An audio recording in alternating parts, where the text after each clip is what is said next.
Welcome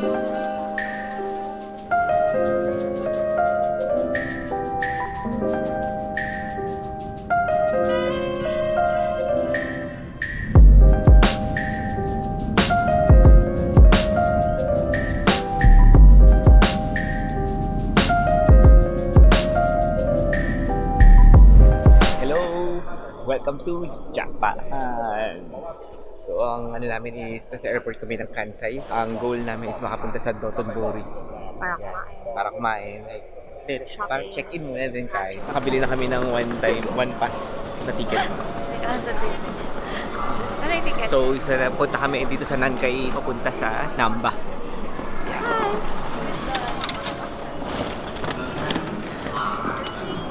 Yan, so hopefully makapunta kami sa Dotonbori. 9:30 ang iabutan naming train. Reserve seat siya.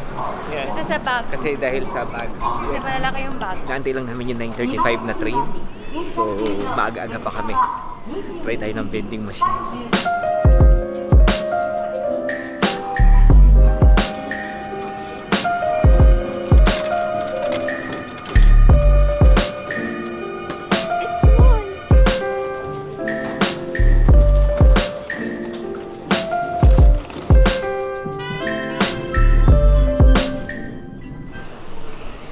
Guys, sa Namba na kami, Namba Station. So, hanapin na namin palabas, papunta doon sa hotel namin. Nakalabas na kami sa Namba Station. Sabi 9 minutes walk papunta sa hotel. Nag-jacket ako para sure. Kasi malamig. Kanina kaya ko eh. Ang current na temperature is 12 degrees. Kung may ligay sa lamig, kaya pa. Grabe, lamig. Tulog na ako. Tulog namin. So, nagmamadali lang kami. Punta kami hotel, check-in, tapos kain. A few moments later. First night natin, nasa Dotonbori tayo. Ichiran. Haba pila. So, punta kami sa Gyokatsu for dinner. Late dinner. Hindi namin makita si Gyokatsu. So, yan, kain na kami kahit saan. First dinner namin. Nasa Dotonbori kami. Dear Bros. Ito yung specialty nila. Omurai. So, digin. Buti may spoon.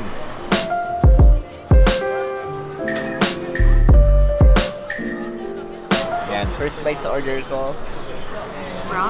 As promised. Sarap.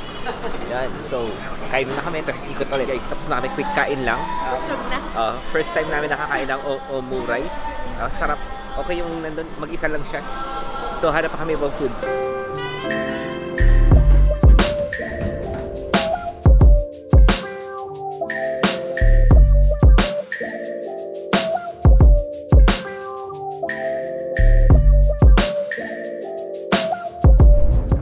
Breakfast, prepare na. So whole day, lakad kami Osaka. Punta kami ngayon sa JR Station. Ang lakarin lang namin, nandito kami ngayon sa Dotonbori. Sobrang lamig dito, so may life hack kami sa inyo. Bili kayong mask para nakatakip yung kung may uhog man kayo hindi kita. Yan, okay. Ayan, parang yan, tumutulo uhog. So tatakpan niya na lang para diba? Life hack. Later!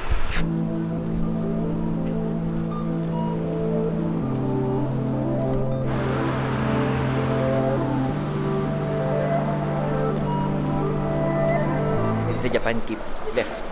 Baliktad sa Pinas.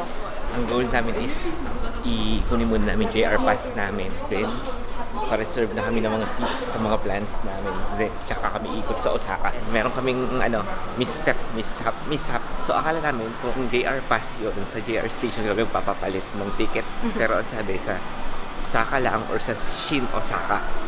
So, pupunta kami sa Soji Line. Tapos punta kaming Shin Osaka. So from Namba Station, kailangan namin pumunta ng Nishi Umeda Station.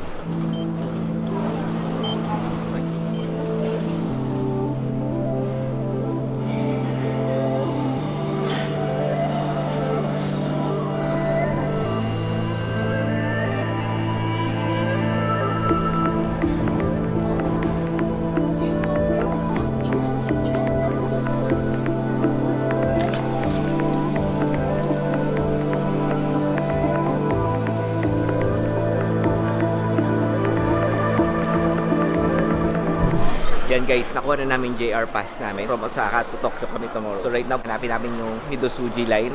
Then, sakay kami papuntang Shinsekai. Old Osaka siya. So half day na lang. Ito kami magla-lunch. Then, hopefully makaikot pa kami sa ibang place.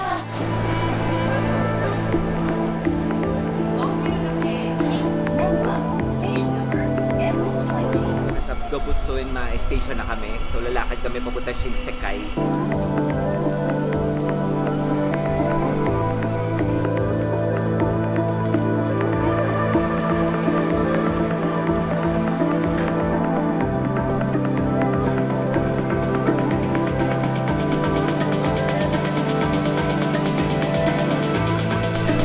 Welcome to Shinsekai!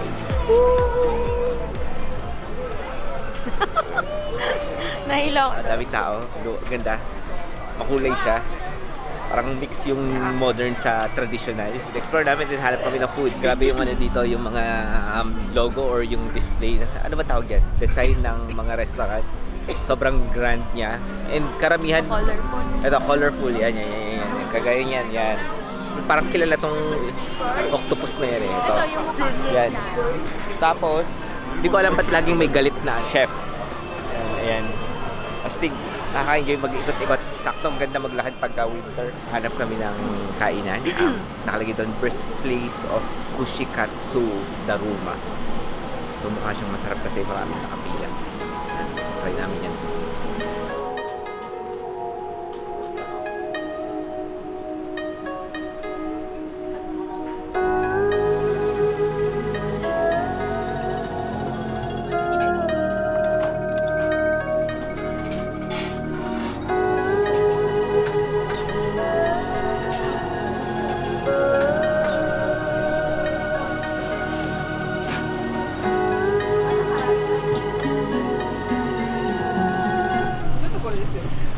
Ito guys, nasa loob.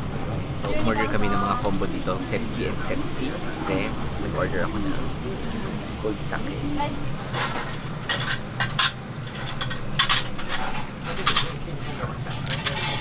Okay. Umabot kami ng 4697. Kumuha kami ng dalawang combo, then sake and oolong tea. Sarap na experience. Done na yung kain namin ng prito. So, sabi ni Wine, gusto niya something sweet. Hanap kami na ice cream or coffee. Kita na kaming coffee. Sa kabilang side lang. Nakalagay coffee lang. Kita na namin may coffee. Hindi namin alam kung masarap na coffee shop siya.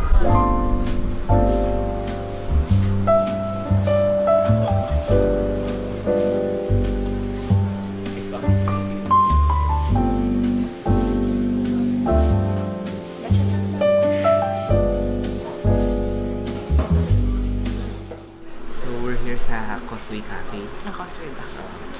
Saan ako mapasok lang? So cashless sila dito, credit card lang na-accept nila. Ayan, so yung Causeway Cafe is katapat lang niya yung station ng Midosuji. Lipat na kami sa Shinsai Bashi. A few moments later. Yan, so ngayon nasa Shinsai Bashi na kami.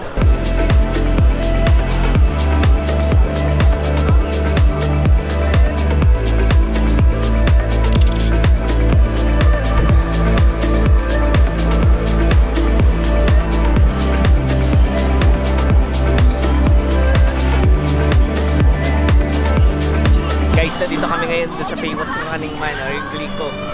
Daming tao. Tapos na kami dito sa may famous na yung Glico na nasa bridge. Balik na kami. Sobrang ganda nung location namin, yung Hotel Forza. Tawid lang siya din sa Running Man sa Glico. No? Yes. Lapit lang. Then ito na yung Dotonbori sa kabilang side. Then daming kainan dito sa hotel.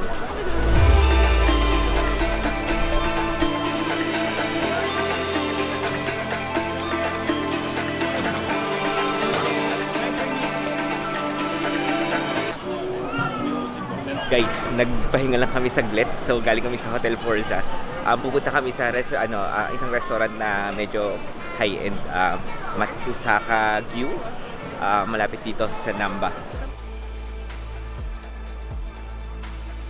Yan guys, so nakatapos na kami ng isang day one full day sa Osaka. Ang ginawa namin is na-explore namin yung Shinsekai, then Shinsai Bashi, then bumalik kami ng Namba, explore kami doon na nag-try kami ng matsusuka na for dinner. Then, end na namin yung vlog namin. So, if you like this vlog, don't forget to subscribe. See you on my next adventure. Peace!